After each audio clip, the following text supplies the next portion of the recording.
కార్తీక పురాణం 28వ అధ్యాయం. విష్ణు సుదర్శన చక్ర మహిమ. జనక మహారాజా, వింటివా దూర్వాసుని అవస్థలు?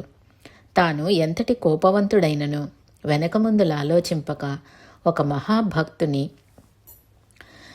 శుద్ధిని శంకించినాడు. కనుకనే అట్టి ప్రయాసములు పాలైనాడు. కావున ఎంతటి గొప్పవారైనను వారు ఆచరించు కార్యములు జాగ్రత్తగా తెలుసుకొనవలెను. అటుల దూర్వాసుడు శ్రీమన్నారాయణుడి కడ సెలవు పొంది తనను వెన్నంటి తరముచున్న విష్ణు చక్రాన్ని చూచి భయపడుచు తిరిగి మళ్ళీ భూలోకానికి వచ్చి అంబరీషుని కడకేగి, అంబరీష, ధర్మపలక, నా తప్పు క్షమించి నన్ను రక్షింపుము. నీకు నాపై గల అనురాగముతో ద్వాదశీ పారణమునకు నన్ను ఆహ్వానించితివి. కానీ నిన్ను కష్టములు పాల్చేసి వ్రతభంగము చేయించి నీ పుణ్యఫలమును నాశనము చేయ తలపెట్టి తిని.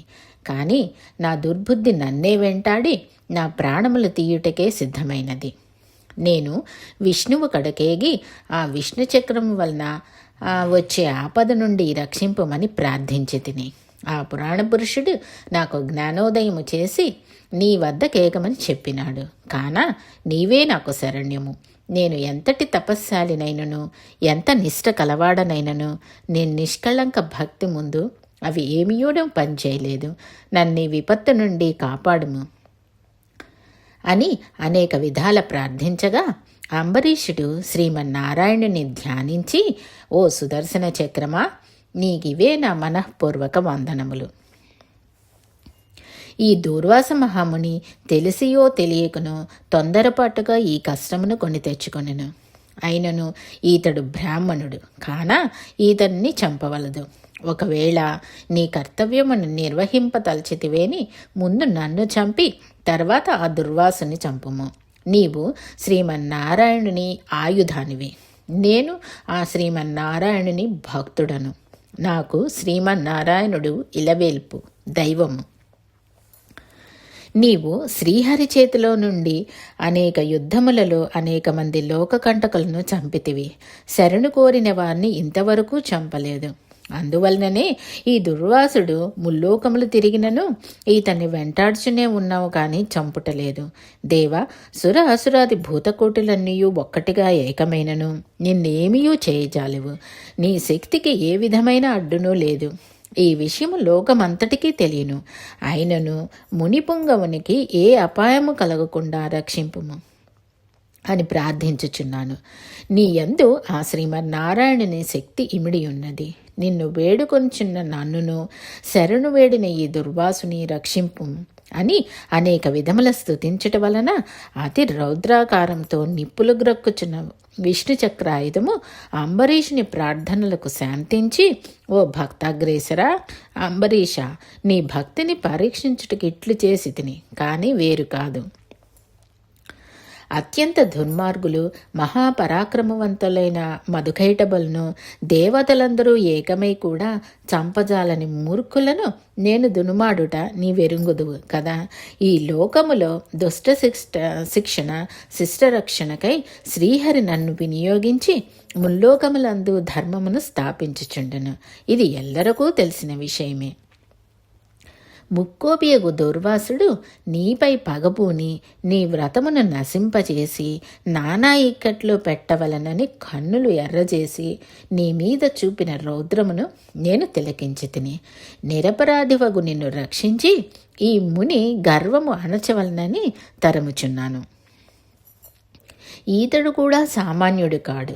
ఈతడు రుద్రాంశ సంభూతుడు, బ్రహ్మ తేజస్సు కలవాడు, మహాతపస్శాలి. రుద్రతేజము భూలోకవాసులను అందరినూ చంపగలదు, కానీ శక్తిలో నాకంటే ఎక్కువ ఏమీనూ కాదు.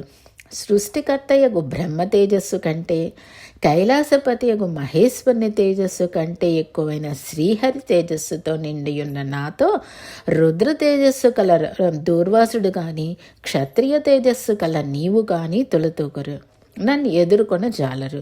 తనకన్నా ఎదుటివాడు బలవంతుడై ఉన్నప్పుడు అతనితో సంధి చేసుకొనుట ఉత్తమము. ఈ నీతిని ఆచరించే వారులు ఎటువంటి విపత్తుల నుండి అయినా తప్పించుకొనగలరు. ఇంతవరకు జరిగిందంతయో విస్మరించి శరణార్థి అయి వచ్చిన ఆ దూర్వాసుని గౌరవించి నీ ధర్మము నీవు నిర్వర్తింపుము అని చక్రాయుధము పలికెను. అంబరీషుడు ఆ పలుకులను ఆలకించి, నేను దేవ గో బ్రాహ్మణాదుల యందును స్త్రీల యందును గౌరవము కలవాడను.